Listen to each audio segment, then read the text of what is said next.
మనం ఆహారం వండేటప్పుడు ఇలా కాని చేసినట్లయితే ఆ భోజనం అనేది అమృతతుల్యమై ఆ భోజనం తిన్న మన వారు మంచి ఆలోచనలతో మంచి ప్రవర్తనతో ప్రశాంతంగా ఆనందంగా ఉంటారట.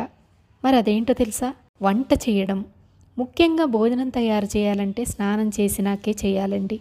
అలాగే శ్రీరామ శ్రీరామ అంటూ కానీ ఓం శాంతి శాంతి శాంతి అంటూ శాంతి మంత్రాన్ని జపిస్తూ కానీ వంట చేయాలి. మనం వంట చేసేటప్పుడు ఏ విధంగా ఆలోచిస్తే ఆ భోజనం తిన్న వారి బుద్ధి కూడా అలానే మారిపోతుందట.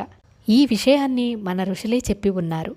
అందుకే ఆందోళన కుళ్ళు కుతంత్రాలు నిండిన మనస్సుతో ఆలోచనలతో కాకుండా ప్రశాంతమైన మనస్సుతో భగవన్నామస్మరణ చేసుకుంటూ భోజనం అనేది సిద్ధం చేసి పెట్టినట్లయితే ఆ భోజనాన్ని తిన్న మన వాళ్ళు మంచి ఆలోచనలతో మంచి ప్రవర్తనలతో మెలుగుతారు. ఒక్కసారి ట్రై చేసి చూడండి, పోయేదేముంది? కనీసం మనకు భగవన్నామస్మరణ చేసిన ఫలితమైనా వస్తుంది కదా.